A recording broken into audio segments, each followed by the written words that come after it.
So we're starting a new series, as was mentioned, called Outcomes. Outcomes. And the reason that I'm bringing this up is because it seems like we live in a world that outcomes are not always as obvious as we would like them to be. In fact, we're not in control as we want to be of outcomes. There's stuff happening around us that we don't have any power over, and yet they affect us, like gas prices. You can't bring the price of gas down, and yet it affects you, right? Inflation, interest rates. There's a war going on. We've been through COVID, and it's like all these things that are happening around us that we can't control, but they impact us greatly. And it just reminds us that we are not in control. That there are things that greatly impact our financial state, our social state, our emotional health. And sometimes there's nothing we can do about it. Well, how do we respond? And how would God want us to respond? And so that's kind of some of the thinking behind this. And I'm going to be looking today at a guy who he was placed in some situations, and he had some decisions to make about the outcome of how things would turn out for him. And I think some important lessons for us. It's a very familiar story, hopefully not so familiar that you'll say, oh, I've heard that before. But we'll be able to look at it in a fresh way and be appreciative of this guy named Daniel. Daniel was, he ended up in a place called Babylon as a teenager. Again, not by his choice, but it turns out it was probably the best thing that could have happened to him. Most of his peers had been killed in the land that he was in. He was taken to Babylon and treated like royalty. He was given the best food. He was given the opportunity to learn and given a job in the government of the day, the most powerful government in the land. He had things pretty good. He had some tough choices to make because it was a different culture. It was a culture that didn't honor God. In fact, pushed him towards Marduk and the gods of the Babylonians. And so he had some decisions to make as a teenager. And he, if we read the early part in the book of Daniel, we find that he stayed true to his God, even as a teenager, even against the massive cultural pressure that he was facing. And he stuck around in the government for many years. In fact, when we come to the story today, we find it's 57 years later. That's a long time to be working and serving in the government of the day. In fact, the government had changed. It was the Babylonians who ruled the world. By the time we get to today's passage in Daniel 6, it's another group called the Medes, or the Medes and the Persians, who ruled the world at this time. And there was a Mede by the name of Darius who was on the throne. And Daniel continued to serve. In fact, established himself both in the old regime of the Babylonians and this new regime under Darius. He rose to the top. He was seen as an exceptional leader and administrator, despite his roots and despite the fact that he was really a captive from the beginning. He had worked his way up to becoming a top administrator. The way they had organized the government under Darius is they had satraps, or sort of like MPs, I guess, there was 120 of them that led, and then there was these three top guys, these administrators, that kind of oversaw the satraps. And we pick the story up in Daniel 6 and verse 3. It says this, "Now Daniel so distinguished himself among the administrators and the satraps by his exceptional qualities that the king planned to set him over the whole kingdom." He would be like the king's right-hand man. He'd be the top guy. The king saw something in Daniel and said, "This is the guy I want making decisions in my kingdom." Well, when you give people a lot of power, there's others that take exception to that. And jealousy crept in. We don't know what caused it or what was behind it. But it goes on to say, at this, the administrators and the satraps tried to find grounds for charges against Daniel in his conduct of government affairs, which should be easy, right? 57 years. They should be able to dig up all kinds of dirt on Daniel, right? But what's said next is quite impressive. I mean, would you like this to be said of you? It says, but they were unable to do so. Are you kidding me? 57 years, and they got nothing to pin on Daniel? They could find no corruption in him because he was trustworthy and neither corrupt nor negligent. He seemed to have it all together. And it was consistent because the same decisions he was making as a teenager to do the right thing, he carried right through till, in his 70s. And he was faithful. And he did the right thing. And he was trustworthy. And they could find nothing on him. Finally, it says, these men said, we will never find any basis for charges against this man Daniel, unless it has something to do with the law of his God. Wouldn't that be great if that's the only thing that they could charge against you or me? The only thing that we can say about him is he believes that this guy rose from the dead, otherwise, there's nothing on him. Guys like that make the best employees. Oh, I wish I could hire more of them. They're great neighbors. They respect people. They're liked. You want your daughter to marry those types of people. These are a great guy. Except, maybe we can find something in the law of his God that we can trip him up on or trap him up on. So the administrators, satraps, went as a group. I don't know how that worked. They voted, or maybe they worked the room, or got some of them together. They went as a group to the king and said, "May King Darius live forever." The way they addressed kings in those days, "May he live forever." A blessing of long life.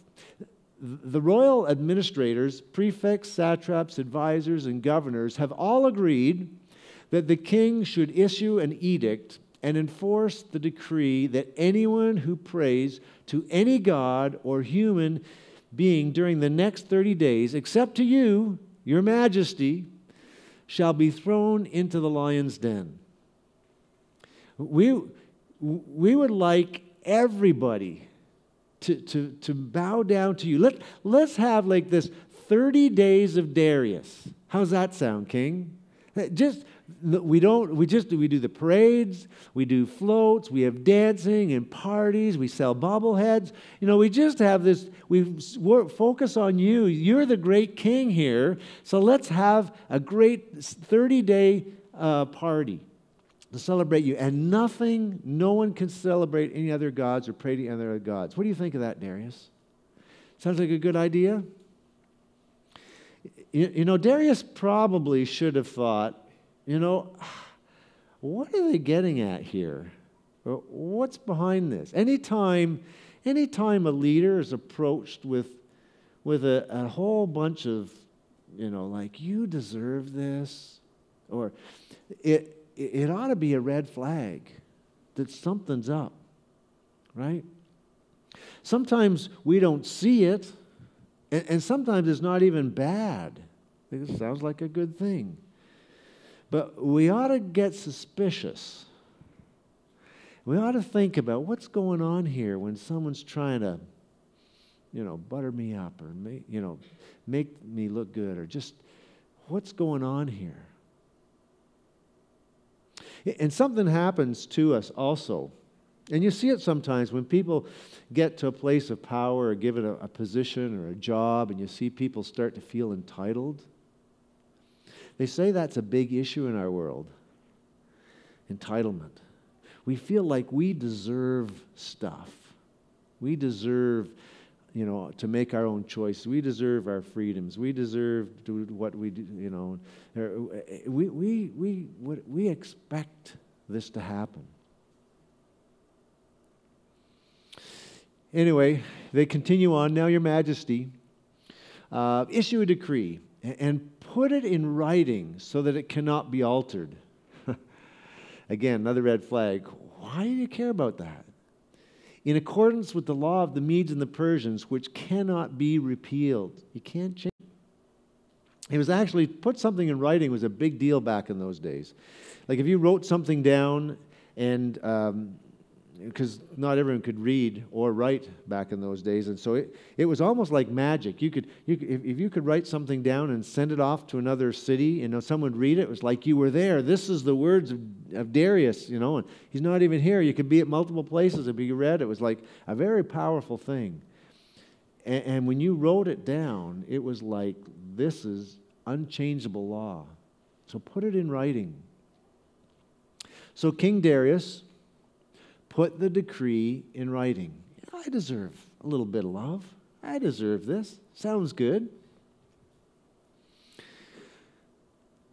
But that puts Daniel now in a bind. Because, see, he only serves God. And God is his, he only will pray to God. He's not going to pray to Darius and treat him like a god. And so what does he do? And here's the question. What do you do? What do you do when you are certain that doing the right thing will cost you? Because that was the dilemma that Daniel was in. What do you do when you are certain that doing the right thing will cost you? And the answer is this. It depends on what's most important to you. In fact, it's those times when we discover what's most important to us, when there's something on the line, when it'll cost us something, that we say, okay, this is what's most important to me. Now Daniel learned, it says, now Daniel learned that the decree had been published, so everybody knew about it, right? It had been published, the word was out. 30 days of Darius.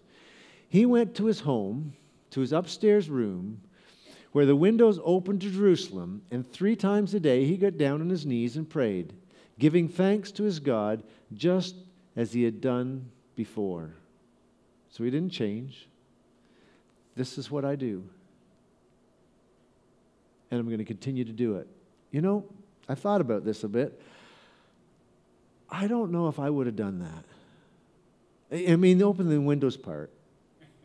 Because, God knows when I pray in a house, I can sit down, I can pray and no one else is around, and I know God hears me, right? I can pray when I'm driving. You've done it. You've been praying probably when you're driving or when you're walking or putting on your makeup or whatever. You can pray and God will hear you. In fact, I can pray right now, and I can do it silently.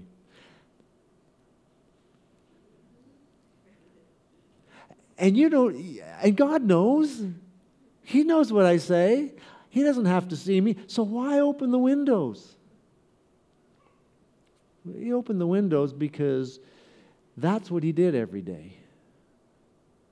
And he wanted people to know that there is a God worth worshiping. And it was his testimony, it was his story, it was his reputation. And so he continued to do that. I wonder, parents, we got kids, grandkids for me now too, who are watching. What's our relationship, our walk with God like, and what does it say?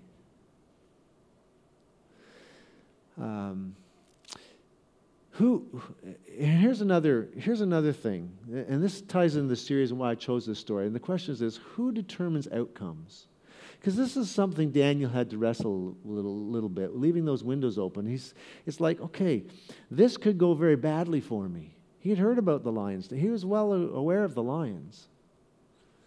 And that could be an outcome if he chooses to continue to pray publicly to God. But he wrestled with this and realized that there's a lot of stuff, he can't determine outcomes. God is the one who determines outcomes. And despite him have risen up quite high in government, he knows that even he can't determine outcomes. He knew that the previous king of Babylon couldn't determine outcomes, despite him thinking he was the most powerful, strongest man in the world. Nebuchadnezzar could not control outcomes. There was only one, and it was God. And so he decided he was just going to put his trust in God, leave the windows open, and continue on. Well, then these men went as a group and found Daniel praying and asking God for help. I think they were probably spying on him. They wanted to see what he was doing. They knew his reputation. Would he continue to do it? And so they see Daniel praying and asking God for help. So verse 12, so they went to the king and spoke to him about his royal decree.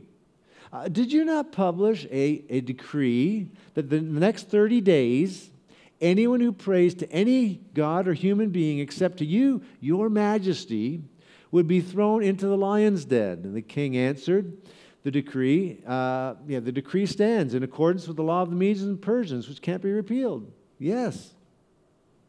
And he said, well, we were just happening down the road, and we swung by a Dan's place, and we looked up, and, we were just, taking that 30 days of Darius swag bag by his place, And we go down, and we look up, and there's Daniel, and he's praying to God. He's not praying to you. I'm so disappointed in him. What do you think, king? Right? So they say to the king, Daniel, who is one of the exiles. They bring that in. He's not even one of us. He's not even a Mede or even a Persian. He's from Judah.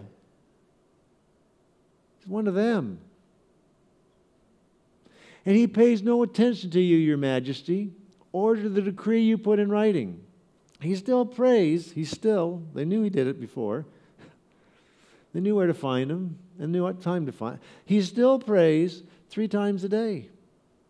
When the king heard this, he was greatly distressed and determined to rescue Daniel and made every effort until sundown to save him. Then the men went as a group to the king and said to him, remember, your majesty, that according to the law of the Medes and the Persians, no decree or edict that the king has issues can be changed. So the king gave the order, and they brought Daniel and threw him into the lion's den. And the king said to Daniel, may your God, whom you serve continually. Interesting word. The king had noticed. Your God that you serve continually, may he rescue you. Wouldn't that be great to be accused of that? To be known by your co-workers and that you serve God continually. It says a stone was brought and placed over the mouth of the den, and the king sealed it with his own signet ring and the rings of his nobles, so that Daniel's situation might not be changed. You can't take him out. He's in there for the night. Then the king returned to his palace and spent the night without eating, without any entertainment being brought to him. And he could not sleep. And as he turned and tossed in his bed, he thought to himself, 30 days of Darius. Whoever came up with that stupid idea anyways? Daniel was one of his faves. And now look, what was I thinking? He's thrown to the lions. At the first light of dawn, the king got up and hurried to the lion's den. And when he came near the den, he called to Daniel in an anguished voice, Daniel, servant of the living God, has your God, whom you serve continually, there it is again, whom you serve continually, been able to rescue you from the lions? We're going to just stop there. Because this is an important point, because sometimes we like to rush on and know what the outcome was, right? Because that's important to us. Did he make it? Did he survive? But when we do that, we miss the point. We miss the power and the potential of what has just happened, that Daniel was willing, despite the outcome, to do what was right, to stay faithful to God, to uphold his reputation, even if it cost him, regardless of what the outcome was. Daniel's primary concern was not the outcome, but doing the right thing. And doing the right thing was the win for Daniel. That was the win. And he said and felt like, I've already won. He had already won. No matter what happened in that lion's den, he won. Do we understand that? Because that's hard to live that way. To not worry about the outcome. To say, whatever happens, I'm going to do what's right, no matter what the outcome is. You may get eaten by lions, but that's okay. Because I have done what is right. And I've stood up for doing what's right. You know, people throughout the Bible had to do this. I think of Abraham, too. He was asked to leave his country and his people and travel to the land of Canaan. And he did it. He walked away from everything, brought his family with him, and moved to a whole new land. Just because God asked him to do it. He didn't know what the outcomes, he didn't know what would happen, other than God said he would bless him. And he followed God. And he decided to trust anyway. You read through the rest of the Old Testament, there's all kinds of stories of the Israelites who sometimes followed God and sometimes didn't, and they fell off the wagon and things went bad. But the point over and over again is you do the right thing. And when you do the right thing, irregardless of the consequences, you've won. So again, the king looks into the hole where the lions are and says, Daniel, servant of the living God, has your God whom you serve continually been able to rescue you from the lions? And I don't know how long Daniel waits to respond. I like to think that he waited just a little bit to add some dramatic effect, just, and then finally said these words, may the king live forever. My God sent his angel and shut the mouth of the lions. They have not hurt me because I was found innocent in his sight, nor have I ever done any wrong before you, your majesty. By the way, I have not wronged you. I have continued to be faithful to you and to God. And God preserved him. Which leads to another question. Will God do that for you if you do the right thing? But maybe the more important question is this. Does it matter what the outcome is? Or are you willing to be faithful and to follow despite what the outcome is? If God was to save you from difficulty all the time, where would faith and love be? If we were able to manage outcomes, if God was make everything turn out for the best in the end, how strong would our faith be? Sometimes God does, sometimes God doesn't, but the real question is, does it matter? Or are we willing to do the right thing despite the outcome? You see, this is the difference between followers and bargainers. This is the difference between followers of Jesus or fans of Jesus. And there is a difference. There are people who choose to be followers. I'm going to do it your way. And there are those who choose to be fans. Oh, yeah, I like Jesus if everything works out, But if I don't want to do that, I choose my own way. I can kind of pick and choose. But that Christianity is not real Christianity. And yeah, sometimes things don't turn out the way we want. But are we willing to trust? You see, following requires us to stop bargaining with God and start obeying. Continually. Isn't that what Daniel did? Continually serving. Said it twice to emphasize it. That was his reputation, one who continued to serve God. Jesus put it this way. He says, I've come down from heaven not to do my will, but to do the will of him who sent me. That was Jesus' definition of a win. That was what he came to do. To do your will, God, not mine. I'll leave the outcome to you. I'm just here to do what you've asked me to do. Another verse Jesus said, he said then in Luke 9:23, he says, then he said to them, whoever wants to be my disciple must deny themselves, take up their cross, and follow me. It's pretty strong words. Can you imagine living back in Jesus' day and see someone carrying a cross down the street? Imagine that for a moment. Think to yourself, do they have any freedom? Do they have any power to make any choices of their own? Can they choose the outcome they're about to face? Do they have any way of changing that?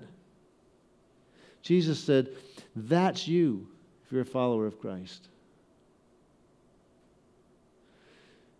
We talk about, entitlement and what we deserve and the freedoms that we need to have and all the stuff that we talk about. And Jesus says, you want to be a follower of mine? It looks really different than that. It's about denying yourself and doing and following me, not worrying about the outcomes. Maybe this ought to be our prayer. Heavenly Father, following Jesus is the win. To do your will is the reward. Your kingdom come, your will be done, regardless of the outcome. Following Jesus is the win. And to do your will is the reward. Your kingdom come, your will be done, not mine, regardless of the outcome. It was people who believed that and did that changed the world 2,000 years ago. And it can happen again. If believers are willing to say, I'm willing to follow you. God, what do you want me to do? How do you want me to live? Last verse I want to point out is going back to our story in Daniel chapter 6. The king was overjoyed and gave orders to lift Daniel out of the den. And when Daniel was lifted from the den, no wound was found on him because he had trusted in his God. It's interesting it notes that at the end. Because there are many people who had trusted in God and didn't get lifted from the whatever the circumstance in life. And that's the thing about it. He trusted, and sometimes, the outcomes are really up to God. That's what trust is about. We're going to trust Him no matter what. When you get sick, who do you phone? Parliament Hill? No. Right? Because the political leaders, that's not their role, not their job. We want to talk about outcomes. We want to talk about heaven. When you die, where do you go? Who has the power to determine that? Your outcome. He's the one we trust and we follow. because He is God, and He alone is God. Let's pray and talk to Him. Our Father in heaven, Lord, we face decisions and compromises, and we face things in our life that sometimes are not, we know are not right. And so a story like Daniel's convicts us, and it challenges us to a higher standard of doing the right thing. God, I just pray that this passage and this incident that happened, where you broke in and worked in Daniel's life, and I just thank you that Daniel was willing to trust you no matter what. God, I just pray that level of commitment would be true in my life. And I pray that for these people here. That it would go deeper than the surface. I like you, God. But God, I'm in. I'm all in. I'm with you. No matter what the outcome is. In Jesus' name we pray. Amen.